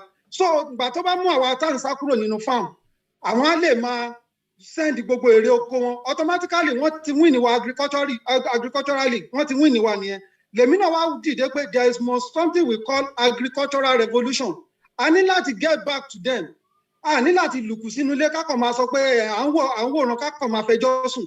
Ọmọ kékeré tó bá ti ń fẹjọ́ sùn jà, dáàdì wọ́n nà mí, ọmọ yẹn ti rìn díjù. Tó bá yá wọn máa ná pa. Ọmọ yẹn gbọ́dọ̀ dìde kó ná tiẹ̀ kí bàbá ẹ̀ kó lọ máa parí ìjà pé ẹ má bínú kó ti nà yín.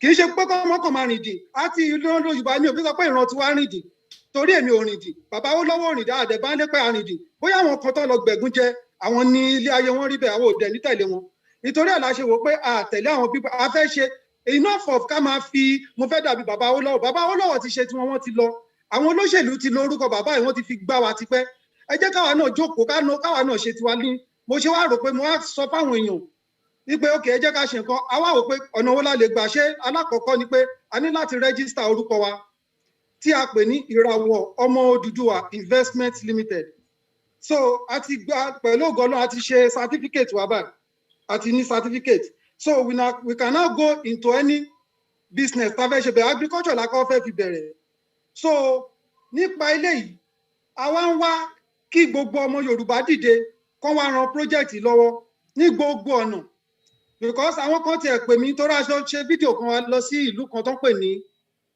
Tápà ní Òkè Ògùn lọ́hùn a lọ bẹ̀rẹ̀ fún a lọ rí ọba wọn bẹ̀ pé kán fún wa ní bóyá bíi 500 acres wípé báde ṣe máa lọ káàkiri ìlú náà nìyẹn àwọn kan ní ká wá sí Àpòmù àwọn kan ní ká wá sí àwọn ìlú kan so ibẹ̀ la kọ́kọ́ lọ mo ṣe fídíò yẹn brother mi kan bá mi trend ẹ̀ lórí YouTube so àwọn kan náà rí so a lọ sínú oko yẹn wọ́n ní 200 nìkan làwọn lè fún wa for now bẹ̀ẹ̀ tí wọ́n láwọn ò tí ì lè ta fún wa pé àwọn máa lease ẹ̀ fún wa ni so aṣáà wà lórí ìyẹn náà 200 acres yẹn wà ń bẹ̀ so a tún máa lọ káàkiri gbogbo ilẹ̀ Yorùbá pátápátá tomato rice àwọn nínú group wa a ní àwọn tó jẹ́ professional èmi ò tiẹ̀ mọ̀ pé 4 months ni rice máa ń lò mo wá wò pé kí ló dé tí a lè máa produce rice lẹ́ẹ̀mẹrin lọ́dún. nígbà tẹ́ ẹ sọ̀rọ̀ ẹ ní sùúrù bàbá wa ẹ má bínú torí a sì máa béèrè àwọn ìbéèrè torí pé àwọn Fúlàní lọ́nà ń jẹko káàkiri òkúta yìí náà fi dá ìṣẹ́ pé kò ń ṣe pé Fúlàní lè fi dá wà lálẹ́ fún báyìí a máa sọ̀rọ̀ lórí yẹn ẹni tó ń wo broadcast yìí certificate wọn ni mo kọ̀ rọra pull up sókè yẹn à padà sórí ẹ̀ but tẹ́ bá wo picture àwòrán tẹ́ ń wò tí ó wà ní on our left hand screen that was when I visited Nigeria màá sọ year tí mo lọ this was in 2017 this was a visit to Kobape farm pẹ̀lú bàbá wa kan níjọ́ náà lọ́hùn tó ń pè ní Mr. Samuel Ọlátúndé kódà wọ́n sì ń ṣe àgbẹ̀ yẹn lọ́wọ́lọ́wọ́ báyìí ẹ rí i pé mo lọ pẹ̀lú àwọn boys kan àwọn boys yẹn màá sọ díẹ̀ nípa wọn náà nítorí pé Abẹ́òkúta ló wà tó ti ń ṣe Kampala but ìdí tí gbogbo kinní yóò ṣe work ni pé ìjọba ò fọwọ́ sí nǹkan tó ń ṣe ìjọba ò fún wọn ní loan rice lẹ́ ń wò báyìí rice ló wà lọ́wọ́ bàbá yìí rice nítorí pé sọ̀rọ̀ rice ni kò ṣe sọ̀rọ̀ lé lórí ẹgbọ́n sókè padà.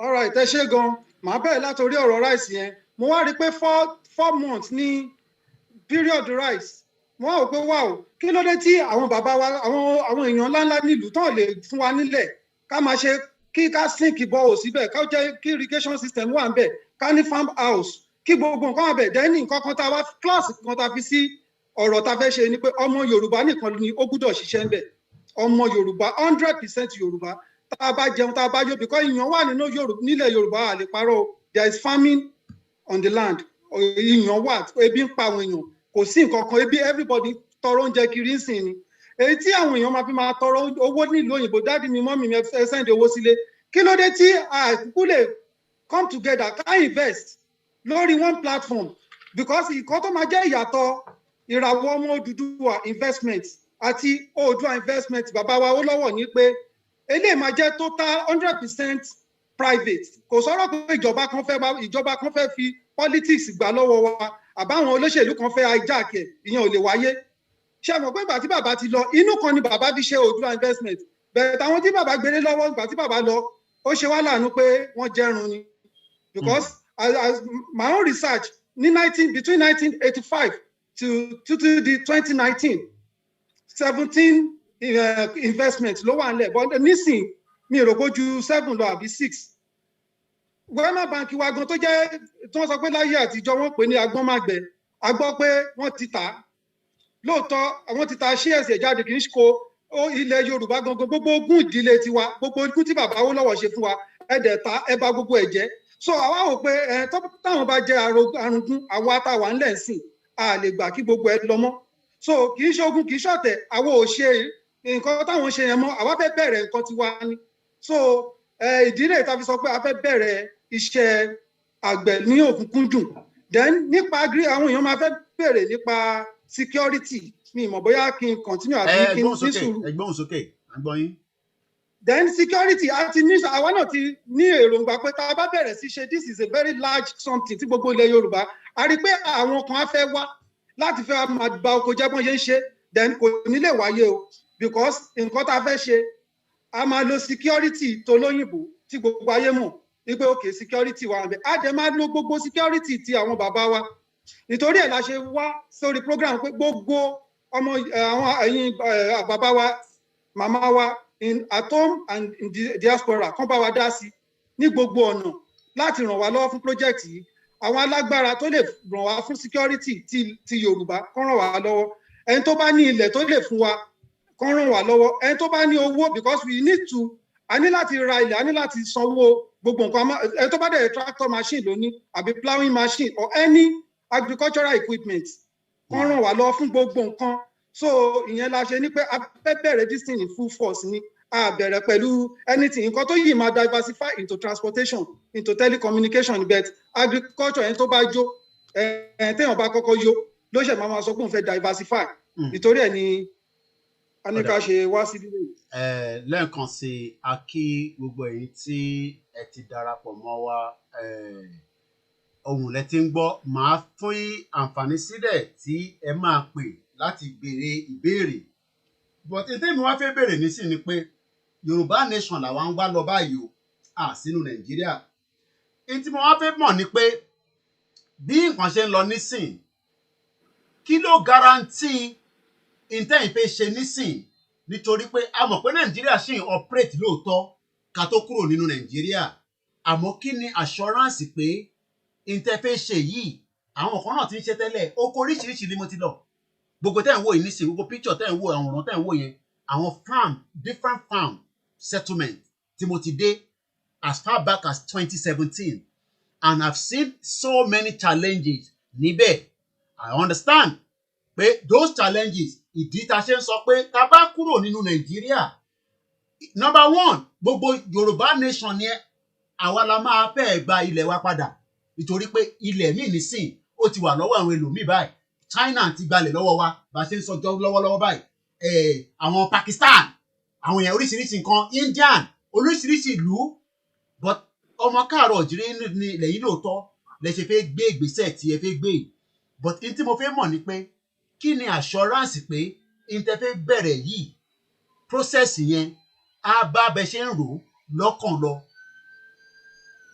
ok ẹ ṣe gan ṣe rí ọ̀nà oríṣiríṣi ni wọ́n máa ń gbà jagun Yorùbá nation lèmi náà jà fún ìlú Nàìjíríà ò kì í ṣe ìlú tí èèyàn fi yangàn níta bẹ́ẹ̀ ni so ṣe rí ọ̀nà àti gba Yorùbá nation náà lélẹ̀ ta bẹ̀rẹ̀ dẹ́ni pé àwọn èèyàn ti ń ṣe farming wọ́n ti ń ṣe tipẹ́ ìyàtọ̀ wà ń bẹ̀ because tẹ bá wo orúkọ tó wà lórí certificate yẹn kì í ṣe orúkọ family kan limited ìràwọ̀ ọmọ Odùduwà investment limited náà ni gẹ́gẹ́ bí bàbá Awólọ́wọ̀ ṣe ṣe Oòduà investment tí kì í ṣe family Awólọ́wọ̀ ló ṣe so ìyẹn ni eléyìí fi yàtọ̀ eléyìí máa come together tó yẹ pé everybody will come together àti pín sí stages phases alákọ̀ọ́kọ́ ni fundraising ìtorí ẹ̀ la ṣe lọ register àti lọ open account although account number ò tí ì jáde torí àwọn kan yí pè mí last week pé ibo làwọn lè help wa sí mo dẹ̀ ní kí n ṣe ṣeré lélẹ̀ kì í ṣe nǹkan tẹ́nìkan máa fún yín ní personal account ẹ̀ tẹ̀kàn máa sanwó sí tẹ́ni náà máa gbowó sá lọ irọ́ company ibi báyìí company ni tí gbogbo ilẹ̀ Yorùbá ni tẹ́gbẹ́ àwọn ọmọ títí wa náà tá a bá lọ àwọn náà máa jẹ́ ọlá yìí pé ok bàbá àwọn náà ní ṣíà níbẹ̀ àwọn tó wà ní òyìnbó náà tó máa ra ṣẹ̀ táwọn ọmọ tí wọn náà máa jẹ ṣíà lọ so ṣe mọ̀ pé ó yàtọ̀ sí èyí tó yẹ pé àwọn èèyàn ti ní farm tó yẹ pé family farm lásán ni so nǹkan eléyìí gbogbo wa la máa jọ ṣe pọ̀ gbogbo àjọ la máa jọ ṣe yanjú then I stand to be corrected ẹni tó bá tún ní any idea tá tún lè add mọ́ plus or minus kan pè mí or kan pè ẹ̀yin KOIKIMEDIA kan ní báwo la ṣe jọ máa ṣe so tí gbogbo ẹ máa fi dúró torí ẹnìkan ò kí ń já àwádé ọ̀pọ̀ èèyàn ló ń jẹ́jọ́ mọ́. ẹ ṣe gan ni lẹ́ẹ̀kan sí ẹni tó bá ń wo fídíò tí à ń roll out nísìnyí ibi tí mò ń roll out yẹn ló ń pè ní Spitalfield Market ní Hackney kò sílùú kan ní àgbáyé tí produce wọn kò kí ń wá sí ìlú òyìnbó. Kò sí ìlú kan tí produce wọn every day ni wọ́n operate Spitalfield market. Òun lẹ̀ ń wò yẹn on the left hand side. Mo ti mute sounded. Níbẹ̀ wọ́n ń ta oúnjẹ Áfíríkà níbẹ̀. Wọ́n ń ta oúnjẹ oríṣiríṣi ìlú ló wà nílùú yìí. So that means every opportunity ni àwọn ọmọ ìlú wọn làwọn náà wá bí oúnjẹ wọn ṣe máa dé níbàyí. Nítorí pé ẹlòmíì fẹ́ bí ṣe ṣàlàyé fún ilé nǹkan nínú kíchìnì yìí nísìnyí. Àwa like oríṣiríṣi oúnjẹ. Lára àwọn oúnjẹ tá like jù òun ni ọ̀gẹ̀dẹ̀ dòdò. Ọ̀gẹ̀dẹ̀ dòdò lẹ́ ń wò báyìí nísìnyí. Tí ọ̀gẹ̀dẹ̀ dòdò tó bá jẹ́ pé ohun ṣe mọ̀ pé kàn ṣe Nàìjíríà lọ sí kọ́ ọ̀gẹ̀dẹ̀ dòdò wá sí yìí. If the plantain is not coming from Nigeria, it's coming from more other countries as well, because that country is a shit hole. It is not working. A máa ṣí òpó sílẹ̀ fáǹfààní àwọn tó máa bá yín sọ̀rọ̀ kó tó di pé a máa continue ètò yẹn lọ. Lẹ́ẹ̀kan sí mo kí gbogbo ẹ̀yin tẹ̀ ń wò wá. Demonstration tí à ń ṣe lénìí ó dá lójú pé àwọn tó ń sọ pé a lè dá dúró, a ní strength yẹn, a ní manpower yẹn, we cannot stand on our own as Yoruba people. And when you look at this kitchen, majority of everything when it comes to food stuff has to start from the farm. Ó máa kọ́kọ́ lọ nínú oko kó tó di pé ó máa dé inú ibi tí irú àwọn tó ń tajà báyìí. Now, nígbà táwọn ò lè feed ara wa, for 60 years, we've been unable to feed our people. Who then is saying that we should stay with Nigeria? Ẹ bá gbóhùn sókè lẹ́ẹ̀kan sí bàbá wa Yomi tí ẹ wà lórí ètò pẹ̀lú wa. Ẹ ṣé gan sir. Then lára èròǹgbà tèmi personally ni pé dream ni mi ni pé tó bá tiẹ̀ dọjọ́ fún tomato ká gbin tomato tó máa pọ̀ lọ. Àkànjì lọ́sàn fún orí kan ni àádẹ́ sọ fáwọn èèyàn pé àwọn ìyálọ́jà torí gbogbo káàkiri ilẹ̀ Yorùbá pátápátá ló máa wà ní àti lẹ́ẹ̀kan bàbá wa a ti sọ̀rọ̀ lórí tomato yìí. Tomato lẹ́ ń wò báyìí ẹ̀yin tẹ̀ ń wò wá nílé. Tomato ìgangan ni problem yín nítorí pé tomato mara lẹ fẹ́ jẹ ẹ fẹ́ jẹ tomato ọmọ káàárọ̀ òjíire. Ìtàwọn sọ nísìnyí ni pé if we continue to think in the direction that we done because of the food, I'm telling you, I have showed you Ilaro just about some few minutes ago. Let me look for that video again. On my visit to Ilaro, I have a lot of videos I'm going to play today. So many videos. But if I come back here, where is that video? On my visit to Ilaro. All right, I'll bring that up. Ẹ máa sọ̀rọ̀ lọ, ẹ ń sọ̀rọ̀ lórí tomato lẹ́ẹ̀kan. Mo fẹ́ kẹ́ gbóhùn sókè sí lórí tomato yẹn. Tí ẹ bá lè bèèrè lọ́wọ́ àwọn obìnrin tó ń ta nǹkan Nàìjíríà tẹ́ bá lè ṣẹ́rí lẹ́nu bíi a month nísìn. Ó dà pé bóyá wọ́n ní problem pẹ̀lú bóyá kó tomato wá sílẹ̀ Yorùbá bóyá wọ́n wà deliberate ni o bóyá wọ́n dọ́gbọ́n flash wa wò pé ẹ jẹ́ ká stop tomato ká máa so tomato wá wọ́n nílẹ̀ Yorùbá. Ẹ rí pé níṣe ló ní multiplying effect. Gbogbo àwọn tó ń ṣe tomato paste bíi Gino moto, Gino pepper, Gino kinní kan àwọn tomato tó máa ń dàbí tomato pep nìyẹn. Níṣe ni gbogbo ẹgbẹ́ gbogbo owó sókè ni àwọn èèyàn ti lose iṣẹ́ wọn torí ẹ̀ nítorí pé tomato tó ń kó wá láti ilẹ̀ òkè ọya ó stop. So àwọn company tó ń fi tomato ṣe tó ń fi process other thing wọn ò lè rí mọ́. So ó wá increase automatically standard of living àwọn èèyàn ó máa ṣe. Sùúrù ó dà ń pé kọ́là kan ti ń bọ̀ láti Canada nítorí pé we are talking about agriculture, one of the biggest threats for mankind, poverty. Hello, good morning caller. Ẹ káàbọ̀ sórí ètò. Yeah, good morning. My name is Solar. I'm coming from The voice is very low. You need to put the mouth very close to the mic because we have so many people that are watching and we need to get your voice out clearly. Okay, good morning. Go ahead. Can you hear me better now? Yeah. Okay, I'm coming from University. I just want to say I support what you are doing for that work, what you are doing for the Yoruba nation. And I want to call your attention to what I saw on Facebook this morning from Pastor Tunde Bakari. Okay, go ahead. Another thing is that, and if you have time, then... Is it the write-up that he wrote out about Tinubu and all that? No, it's No, he spoke at the church. Like, Okay. All right. Yeah. Okay. All right. I think I've seen something like that, but I'll look it up. Yeah. Yeah. And one more thing I want to say: when is the best time I can call you when you are not on the show? Most time in the evening. In the evening. Anytime after. But anytime after 6, but not today because 6 o'clock I'll be busy later on today. But send me a WhatsApp and I'll reply back. Yeah, I'm trying to. Okay. All right. Yeah. Okay. All right. Let's go straight to the next caller. Hello, caller. Hello. All right. Ẹ ti wà lórí ètò ẹgbẹ́ òsókè. Àwa nìyẹn. Ọlọ́run ní jọ́ bàjẹ́. Aṣẹ́dùmarè.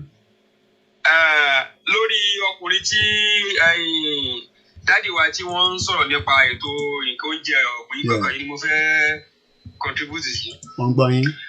Ìbéèrè kan ni mo fẹ́ béèrè tí ò yé mi ló jẹ́ ni pé ṣé àwọn sọ yín pé kákọ́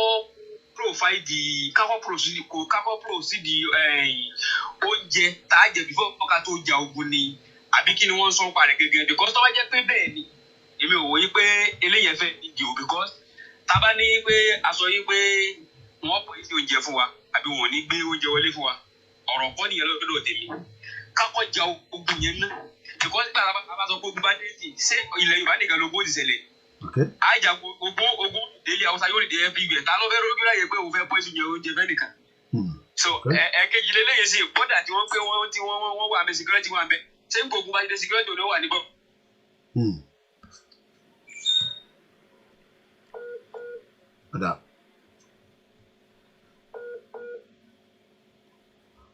I think network failure. Ẹ dáhùn sí ìbéèrè yẹn I'm sure pé ẹgbọ́n kan tí wọ́n sọ pé ìtàní afẹ́ kúrò ní Nàìjíríà ṣé ọ̀rọ̀ famine ni tó kàn nísìnyí àbí ká kọ́kọ́ kúrò náà ká tó. Ká pé Biafra náà táyé ìgbà kan jagun ká páwọn náà ti tètè ronú báyìí pé ó yẹ káwọn ní agriculture in place káwọn tó sọ pé àwọn fẹ́ bá federal kìíní pé àwọn fẹ́ kúrò mi rò pé wọ́n máa lùsọ ogun yẹn because oúnjẹ náà ni wọ́n fi break wọn because kì í ṣe pé Biafra ò ní nǹkan ogun náà wọ́n ní nǹkan ogun according to history tàgbọ́ gan wọ́n ṣẹ̀lẹ̀ Nàìjíríà mi dáadáa but ṣé mo wọ́n tún fẹ́ ṣe ojú kòkòrò kan tún fẹ́ máa kó ogun bọ̀ ní ìsàlẹ̀ ní ọ̀dọ̀ wa ń bíbà ní bàbá Awólọ́wọ̀ dẹ̀ ti bá wọn sọ pé àbúrí we stand tó bá fẹ́ bá federal government jà bá wọn jà ẹ má wàá sọ́dọ̀ tiwa bàbá Awólọ́wọ̀ lòun ò bá yàn jà ìgbà tẹ wá ń bọ̀ lọ́rẹ̀ òun náà tó fi pariwo ó lè kú ìjà ọ̀rẹ́ ta bàbá Awólọ́wọ̀ pé eléyìí tó ti fẹ́ máa ṣàbòsí ọ̀tọ̀ nìkan tájọ lọ sọ́ngánà ọ̀tọ̀ nìkan tó ń ṣe ni bàbá Awólọ́wọ̀ ṣe ni pé ẹ fún pípa wọn á stop so tó bá jẹ́ irú ẹ̀ náà lẹ́fẹ̀ẹ́ jagun àwa náà process agriculture yìí process pé kí ilẹ̀ Yorùbá dá dúró náà ní ara ogun náà ni àwọn ò sọ pé kí Yorùbá má jagun ṣùgbọ́n ṣé tabatẹ̀ wá jagun tajà ní Àjàyè ṣé akàn dédé máa mu omi sí ni àbí báwo ló fẹ́ ṣẹlẹ̀ àbí láàrin àárín ogun yẹn náà ṣé àní máa jẹun jagun láàrin ogun ni àbí torí kò tẹ lóòótọ́ gbogbo sẹ́ni tó ń prepare tó ń gbàdúrà pé kí bloody watch tí mo dẹ̀ mọ̀ pé bàbá Professor Banji Akintoye wọ́n ń ṣiṣẹ́ takuntakun pẹ̀lú ọpọlọ tọ́lọ̀ fún wọn láti máa rin ìrìn yẹn lọ́nà tó rìn àwọn alágbára ilẹ̀ Yorùbá náà wọ́n dẹ̀ tún ẹ ṣe sùúrù ẹ jẹ́ kó land ẹ ṣe sùúrù mo ti gbé mo ṣe fẹ́ gbé ọmọ àmọ́ ti gbé ó yẹ land lórí nǹkan tẹ́yìn sọ.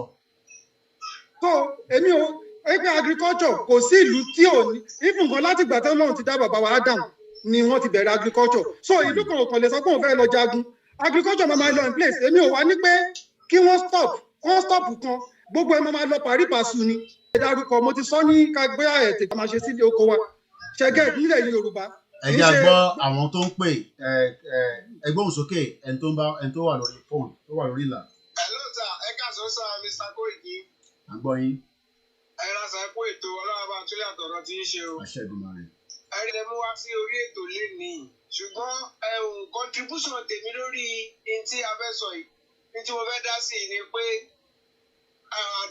ìmọ̀ràn tí bàbá yẹn mú wá lórí farming and non-farming ní tó dáa ni bọ̀tá wá ní pé ká apply àwọn nǹkan kankan lórí nǹkan tó ń ṣẹlẹ̀ báyìí nísìnyí bá ní pé farming yẹn ó dáa but kò tí ì ṣe ìsìn tó yẹ pé anytime lógún lè ṣẹlẹ̀.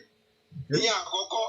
Ẹ̀kejì ibẹ̀ ni wípé àwọn pípù tó ń fi màálù jẹ oko wọn ò tí ì dẹ́kun. Tí wọ́n bá sọ pé wọ́n pè kọ́ invest nísìn, àwọn pípù yìí wọ́n ní supporter from federal government. Tó fi ń bàlújẹ́, tó fi ń ba everything jẹ́.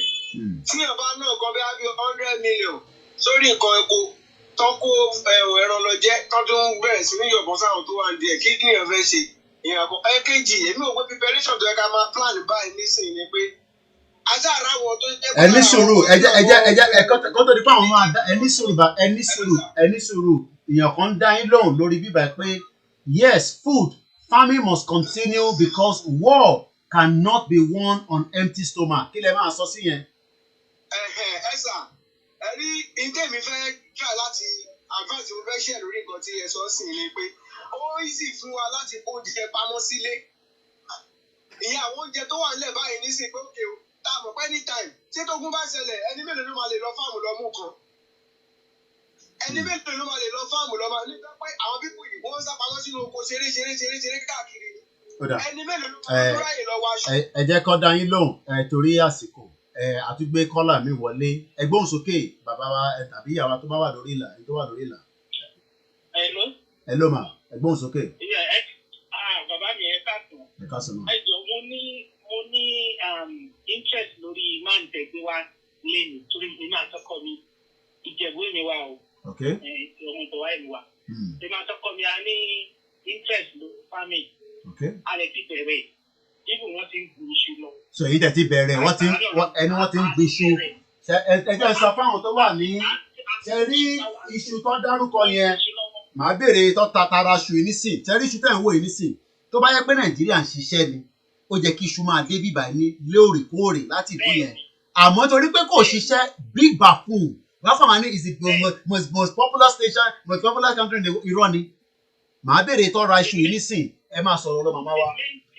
The main thing tí ọkọ mi fẹ́ lọ ṣe ń lé ní farming. So mo ti ń béèrè lọ́wọ́ àwọn èèyàn because mo máa ní demand number man fẹ́ sí mi. A ti ń béèrè lọ́wọ́ àwọn èèyàn àwọn tó ń bá wa ṣiṣẹ́ lóko pé níbo ni máa ṣe because àkàn fẹ́ ta gàrí àjẹ fẹ́ ta iṣu lásán. Bí màá tọ́kọ mi sìn àwọn ọmọ ṣe é ṣe pàtẹ́lì yàm. Àwọn kò yàm flower yẹn yìí kọ́ta iṣu kọ́ lọ. But pandemia á ní ìdí ẹ̀. Afẹ́mọ̀ bó ṣe ń ṣe. Tó ọkọ mi ń tò àbá tọ́mátì bó ṣe tó afẹ́ máa ṣe tòmátòsì náà. Àwọn ọmọ onílẹ̀ lọ́kàn mi lẹ́kìtì ilẹ̀ ìjà ìlú kan ní ilẹ̀ fún wọn. Àwọn dẹ̀ ni tó wà ní ìṣàjẹ̀. Ilẹ̀ kọ̀ọ̀kan tó èmi ò mọ bó ṣe máa sọ pé kò sílẹ̀ ní Yorùbá. Ilẹ̀ ti pọ̀ jù ilẹ̀ ti jápa jù. Àbẹ̀ ti kọ́lé gbogbo láti Èkó dé Ìjẹ̀bú-Òde ilẹ̀ fún ọ̀kan lédè bẹ̀ náà. Àwọn èèyàn bẹ̀rù pé tá a bá ti dá dúró àní ní opportunity láti máa gbóúnjẹ wá láti north. A lè máa jẹun náà sí lọ́ọ̀dì kan kí ní bá lè ra oúnjẹ wọn àwọn náà máa ra oúnjẹ tiwa. Olúkálùkù a máa bá àwọn máa rà á ní àwọn náà máa ta tiwa. Ẹjọ́ mo máa ní ìdí tẹlifóònù máa nìyẹn láti bá wọn sọ̀rọ̀ pé báwo làá náà ṣe lè darapọ̀ mọ́ wọn. Because orí woman kan sì ọmọ Ṣàgámù ni ló kú ìmọ̀ bóyá ti ní contract ẹ̀ ló kú sáà ó sì àjà ó fẹ́ òun náà tó ń ṣe delivery oúnjẹ ó lọ sóko ó polówó ẹ̀ ní àbíkẹ́ṣù ó lọ sóko ó lọ kó oúnjẹ wa ó ń tà wọ́n á lọ deliver ẹ̀ fún àwọn èèyàn wọ́n náà wọ́n rà láti oko. Mo ti try láti ìmọ̀tẹ́ bá ní dísè yẹn mo ti try láti mi ò gẹ̀ẹ́sì ẹ̀ lórí Google mi ò gẹ̀ẹ́sì ẹ̀ lórí ìkíní pé okay ká kéèyàn máa patronize wọn tó bá lọ bá bẹ̀rẹ̀ síwájú mi ì fẹ́ pé kọ́ wá kó gàdí kọ́ wá kó ṣù á fẹ́ máa lọ ká kíyèsí iṣẹ́ fáwọn ẹlòmíì. Àwọn tó wá ń sọ kó tó di pé mo jẹ́ kẹ́ lọ àwọn tó wá ń sọ pé ogun ti dé tán ṣọ́rọ̀ oúnjẹ ni tó wà ńlẹ̀ nísìn kí lẹ máa sọ sí yẹn kó tó di pé màá jẹ́ kẹ́ lọ. Ta ló sọ pé ṣọ́rọ̀ oúnjẹ ni ó wà ní. Ẹni tó pè.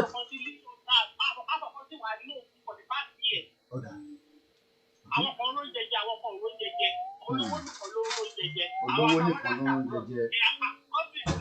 Lẹ́sìn mi pè mí lánàá kó o ní ìdòwò oníwo 8 pounds ló wà lákàntì 8 fucking pounds ló wà lákàntì. Mi ò dẹ̀ lè mo gba overdraft last month mi ò jẹ́ gba overdraft lọ. Ẹni tó wà ní òní kò ní yé wọn bẹ́ẹ̀ yẹn ọ̀ ní mọ̀. Mo sọ fún mi pé you have think for yourself. Because you are career, education, everything. I can't continue like this. With this time, I'm not going to work on overdraft. Work on to my baby what is them. But when you can marry, you get to pay carry overdraft to next year. Gbogbo tí kò yá àwọn tó wà ní ẹni yẹn. Nàìjíríà mi ò fún lówó Christmas. Fún ní allowance money ẹni. So if I can't give my son, there is no way I will give anybody. Ẹ ṣé gan ni màmá wa ẹgbẹ́ àti fẹ́ lómi láyé àbá yín sọ̀rọ̀ lẹ́yìn ètò ẹ ṣé gan ni. Kó tó ní ká ẹ máa dáhùn ẹ kò yẹ ká gbé ìpéyẹ kan sí ẹ wá dáhùn mẹ́tẹ̀ẹ̀ta papọ̀ ìyẹn bàbá wa ẹ mo rí pé ooru yẹn pọ̀ nílé ara tá à ń sọ náà nìyẹn location 419 ẹ gbóhùn sókè Mr. Emmanuel. Hello, ẹ kó ètò náà. Ètò nìyẹn. Nǹkan tí mo dẹ̀ kí àwọn bàbá wa Mr. Yomi Asaye ẹ̀rọ àṣà. Nípa ètò náà nǹkan tí mo rí sí nípa ọ̀rọ̀ oko yẹn ni wípé kò sí nǹkan tó burú bẹ́ẹ̀ tá bá bẹ̀rẹ̀ sí ní ṣe oko tiwa nísìn wípé oko ti bẹ̀rẹ̀ rẹ́dì nílẹ̀ Yorùbá. Ìgbà kò sí oúnjẹ táwọn Fúlàní ẹ̀sìn tí wọ́n lé ogun àwọn èèyàn wa tán ṣoko tán lé wọn kó olùkó tí wọ́n lè dáko mọ́ tí ẹni tẹ́bí bá pa ṣó ló máa lórúkọ fẹ́ jagun gbàdé bá sóúnjẹ wọn bá náà fẹ́ jagun okùn wọn láì jagun àwọn onílé ìrònú straight mọ́ wọn ní ìrònú straight mọ́ because àwọn Fúlàní wọn ti gbé ogun wá sínú sí territory already so kò sí nǹkan tó burú bẹ́ẹ̀ àti àní okó ń sìn àtàbẹ̀rẹ̀ létà àtàbẹ̀rẹ̀ nísìn ìkọ̀kan náà ní gbogbo ẹ̀ a máa padà ní náà ni aláti ní nǹkan bẹ́ẹ̀ yẹn ká ní tiwa owó tó máa jẹ́ fáwọn ọkọ̀ táwọn èèyàn kàn fẹ́ owó ni pé kó jẹ́ tó máa jẹ́ kó máa yẹ pé Fúlàní ló máa jẹ gbogbo ẹ̀ tán ó dà.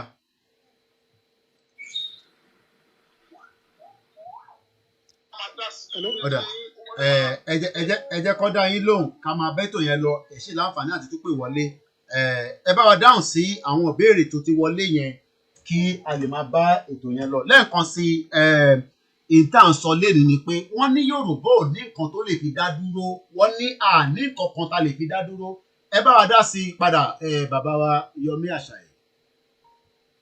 Lálákọ̀ọ́kọ́ máa bẹ̀rẹ̀ lórí security Yorùbá ní a lot of things tán lè fi dá dúró èmi àtẹ̀yin náà ni àwọn resources tí Yorùbá lè fi dá dúró pẹ̀lú gbogbo population ilẹ̀ Yorùbá ìyẹn alákọ̀ọ́kọ́ ṣùgbọ́n Yorùbá ò mọ̀ kóun lè dá dúró ó ní àwọn kan ṣe ń sọ pé Fúlàní wá jọjẹ ẹjọ́ ṣé Fúlàní yẹn jẹ́ Ọlọ́run lórí ilẹ̀ bàbá tiwa ni kí ló dé tẹ́rù Fúlàní ṣe ń bẹ̀ ẹni tó bá ń sọ̀rọ̀ bẹ́ẹ̀ yẹn ọ̀lẹ ni ẹni tó bá sọ pé tá bá ṣe tán Fúlàní máa jẹ that is to say ẹ̀yin gan ti wà defeated already believe lè ṣe nǹkan kan láti win yẹn tó wá ń bá yín ṣe báwọn olóyìnbó ló sọ pé the best form of defence is attack àwọn tí ń lo kíní ti pẹ́ fún àwọn wá attack wa àwọn ò ní lọ attack wọn nítorí ẹ̀ ni mo sọ pé àfẹ́sọ lórí afẹ́fẹ́ bẹ̀ ó dẹ̀ pa máa sọ́ọ̀sì ṣe rí ní nǹkan tí bóyá let me just draw the picture kó lè clear sáwọn èèyàn dáadáa ṣé